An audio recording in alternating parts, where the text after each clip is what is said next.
am Andy. I'm this tall, and I have brown eyes.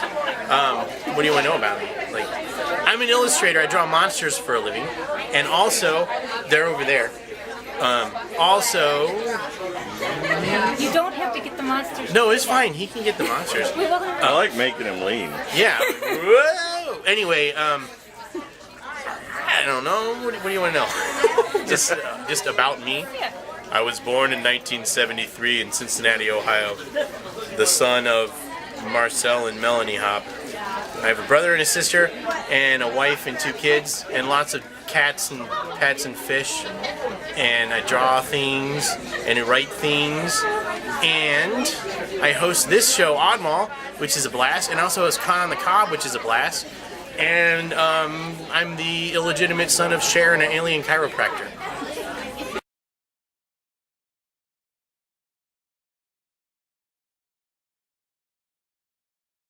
Well, there's a vibe we're going for, and we're slowly getting there. It's to be, it's an art show, and it's a craft show, but the idea behind it is to kind of present stuff that you don't see at every other arts and craft show out there. It doesn't have to be weird from the standpoint of, like, it makes you look at it and say, oh my goodness, what is that? But it's more like something a little bit different from what everybody else is making.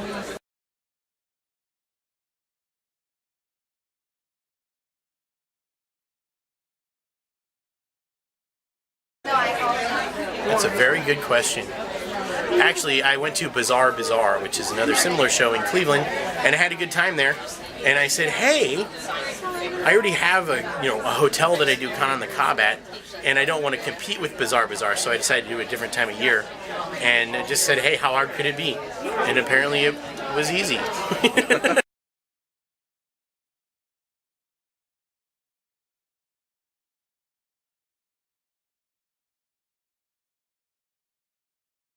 Well, there's a few, serious business things to consider, like finding a good location and figuring out how much to pay for it and all that kind of stuff. But really the most important thing, as in everything in life, is to just stop psyching yourself out of it and just do it.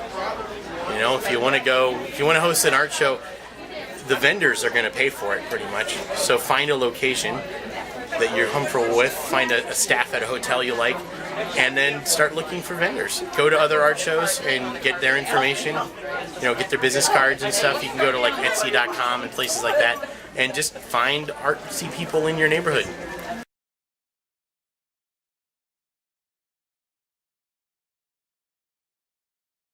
Well, the first one took more time because I didn't know what I was doing.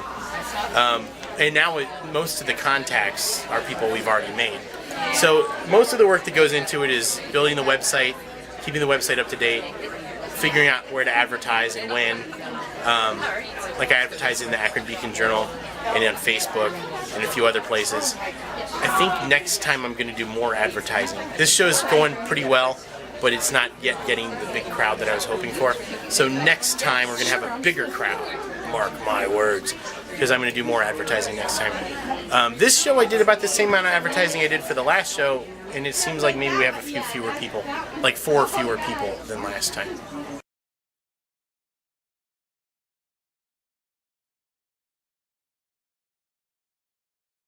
You. And you. Thank you. Yeah, and also you. No, my favorite thing about Oddmall really is just when people come and making new friends. People get here, and I like to share my creations with them, and it always feels nice when people enjoy what you do. But for the most part, I just like the whole vibe of everyone having a good time and not worrying about being strange, because we're all strange. Yeah, look, see, case in point, there's a jackal or something right there.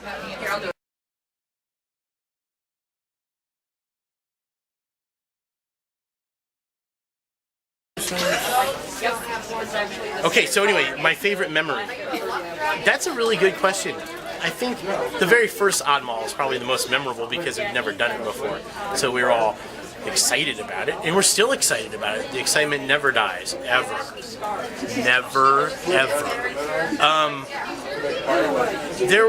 That's weird because I would think I'd be able to easily pick out like one particular thing that really stuck out in my mind, but nothing is. I mean, there's so many great things that I enjoy about it. Some of the performers we had were really cool. We get magicians and balloon tires and singers and dancers.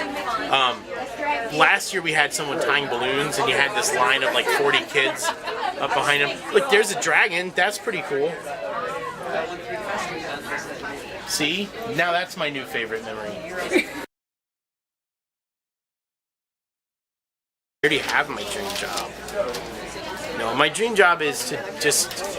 I'd love to take my creative stuff a little farther. I've done books, and I've done children's books and games. I'd like to do movies, I think. But like someone to say, hey, we like your stuff, let's make a movie of it.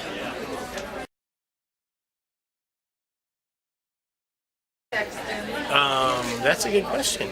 I mean, there's the old people, not the old people, but like the ancient times people, like, you know, from back in the day, like Hieronymus Bosch and those guys. I've always been a big fan of Dr. Seuss, and but contemporary artists that are around today, a lot of them are friends of mine. I really like Arnie Sweckel. If you've ever heard of him, if you haven't heard of him, you need to check out his stuff. It's awesome. I like pop surrealism, like you know, people whose names are distracting me right now. You know, that one guy that does the pictures with things in them. And the stuff? Yeah. No, he doesn't usually use stuff. Oh, never He mind. just, Somebody else. yeah, I don't know. Apparently. No, there's a lot of artists out there nowadays, and I would hate to just keep saying names because I'm going to forget some of them. Then I'm going to get a call, and they're going to be like, why didn't you mention me on that, you know, interview? So, but anyway, Tony Dieter-Lisi's pretty awesome. Tony, talking about you. That guy down the hall, I don't know.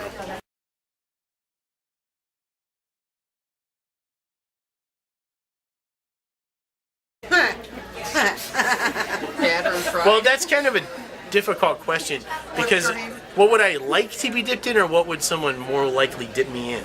Because I think I would like to be dipped in, you know, something calm and soothing and cool, like ice water. No, warm water. Ice water is too cold. But if someone were to actually dip me into something, I'd probably go well with like buffalo sauce or something. But I think that'd be painful to be dipped into, especially if you have any open cuts or lesions.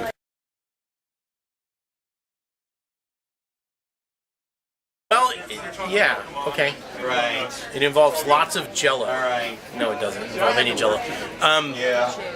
A lot of times if I'm doing something, it's an illustration, so it follows a narrative of some sort. Or it's trying to actually illustrate something in particular rather than just make something creative. Right. But All right. most of the time I have a concept in mind ahead of time. Oh, yeah, definitely. And it kind of develops from there. I start with a sketch, which is more like a doodle. And then, let's see. Yeah, so that's what I do. I doodle, then I usually do some inks over the pencil and then erase the pencil, and then I usually use colored pencil for my color work just because I enjoy it, and paint's really messy and my kids would get into it.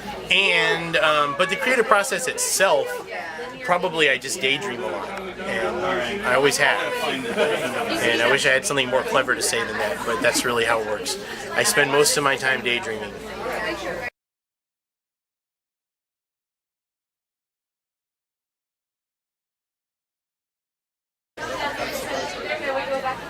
Gary Coleman. Why? Just because I think I could probably outrun him than most others. I don't know. Like, I mean, if it's a zombie, it doesn't really matter too much if it's a celebrity because it's probably just after the brains. You know, those zombies.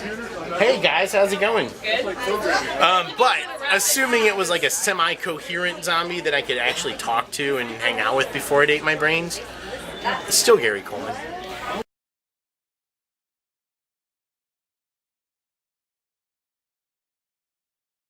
Well, we could plug the next Oddmall, which is November 3rd, 2012. Check out oddmall.info. Also, cononthecob.com. You're going to go to Con on the Cob because it's the most fun you'll ever have in your entire life. And stay off drugs, kids.